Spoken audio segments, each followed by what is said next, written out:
Assalamualaikum warahmatullahi wabarakatuh. Kembali lagi di channel MJRT Racing Tuned, channel yang membahas putaran perbaikan sepeda motor, tune up dan bore up sepeda motor.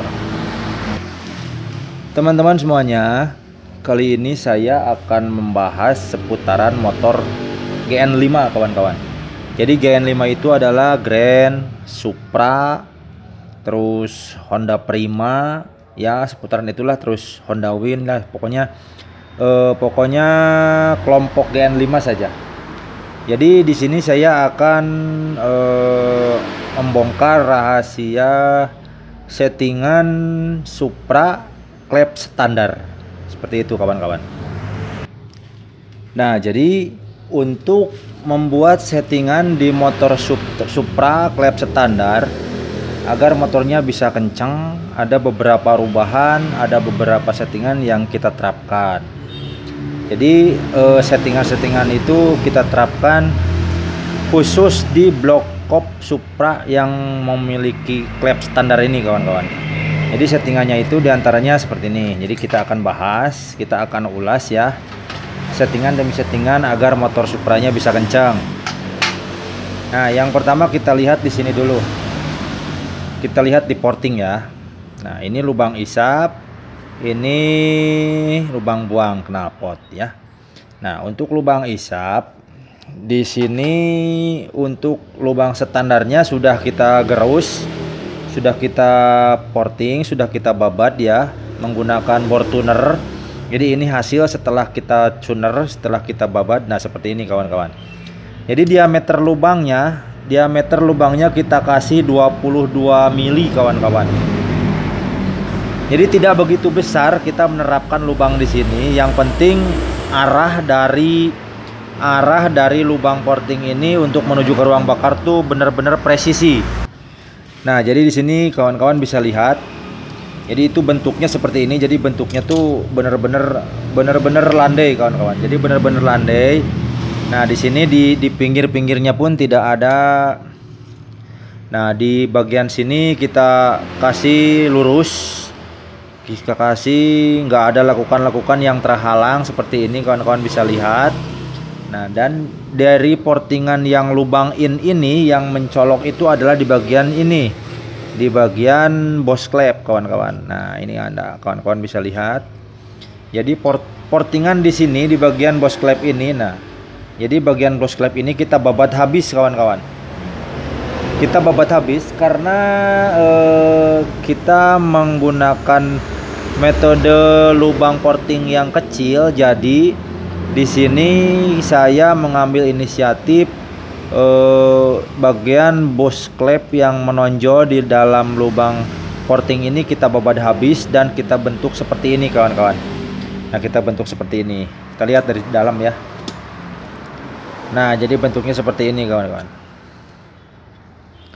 Nah, bentuknya seperti ini. Tuh, habis ya. Kita babat habis. Nah, kemudian di bagian dalam sini, di bagian setting, di bagian settingan klep. Nah, di sini bagian settingan klepnya kita babat sedikit. Kita ambil 1,5 mili kawan-kawan. Dari lubang settingan klep yang orsinilnya dibesarkan 1,5 mili kawan-kawan diambil ya. Jadi menjadi 21,5 ya kawan-kawan di sininya. Nah, jadi kalau dari atas sini 22 mili diameternya. Kalau menuju ke lubang settingan klep di sini lubangnya 21,5 mili kawan-kawan. Seperti itu ya. Jadi nah, di sini ya. Kawan-kawan bisa lihat. Tuh, ini kan lubang aslinya tadinya kan 20 ya. 20, kemudian kita babat menjadi 21,5 ya untuk lubang di bagian settingannya. Kalau untuk di bagian atas ininya seperti tadi bilang saya jadi 22 mili. Oke. Nah, itu untuk lubang porting yang in. Kemudian kita lari ke lubang porting yang X ya. Nah, seperti itu pun sama di lubang porting yang X.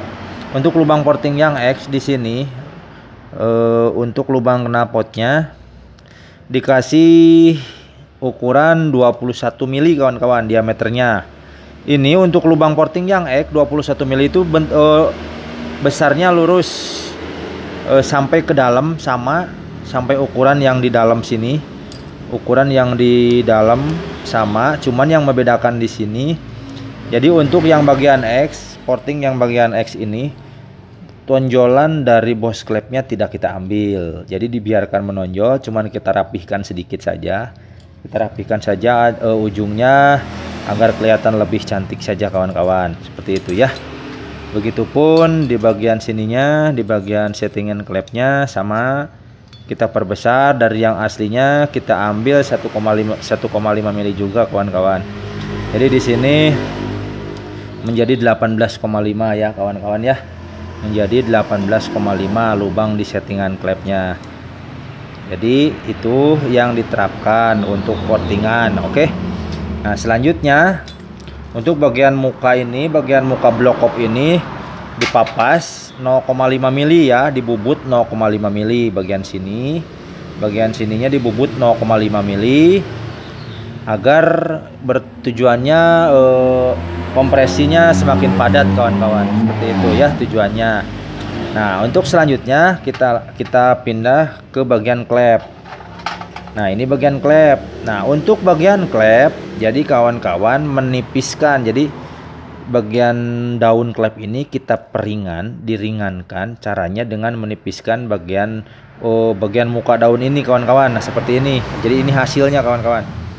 Nah, ini hasilnya. Jadi kita tipiskan agar lebih ringan saja. Jadi itu maksud kita memaksimalkan dari klep standar ya. Kayak itu untuk bagian klep. Nah, selanjutnya kita lari ke bagian per klepnya. Nah, ini untuk bagian per klepnya. Nah, untuk per klepnya saya menggunakan per klep Swedia kawan-kawan. Jadi per klep Swedia ini saya kira ini cukup untuk diterapkan di motor Supra karena tidak memiliki kekerasan yang begitu keras, juga tidak begitu lembek. Jadi pas, menurut saya nih pas. Kemudian di sini memiliki jarak renggangan per yang lumayan carang gitu ya. Lumayan carang gitu. Jadi kita bisa terapkan lip dan overlap yang lumayan agak tinggi nantinya, begitu kawan-kawan ya. Itu bagian per klep. Nah, jadi kemudian kita masuk ke bagian noken as. Nah, ini yang paling utama di bagian noken as. Nah, ini noken as untuk GN5 ini untuk Supra. Nah, noken as aslinya sudah kita babat, sudah kita custom, sudah kita bubut. Jadi ini hasil dari bubutannya yang saya terapkan. Jadi untuk pinggangnya, jadi yang aslinya dibabat kita jadikan menjadi 19 mili kawan-kawan.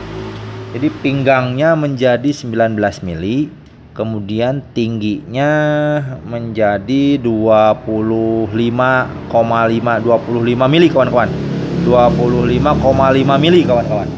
Jadi untuk pinggangnya 19, untuk tingginya 25,5 ya, sama ya kita terapkan untuk di yang in dan X karena ini saya membuatnya flat ya.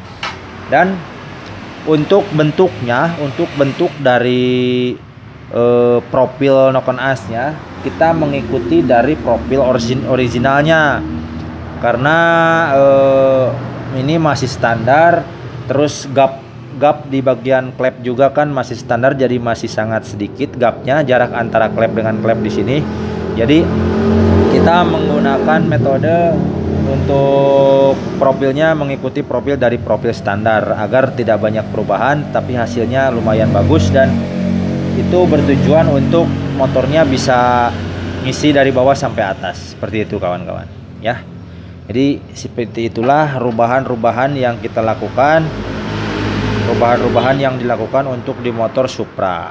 Oke kawan-kawan, jadi inilah jawaban dari pertanyaan kawan-kawan yang pernah masuk ke saya menanyakan yang mau diulas seputaran settingan Supra dengan klep standar. Oke, seperti itu. Semoga dapat membantu, semoga kawan-kawan bisa menerima masukan-masukan dari saya ini dan semoga bisa diterapkan. Terima kasih. Assalamualaikum warahmatullahi wabarakatuh.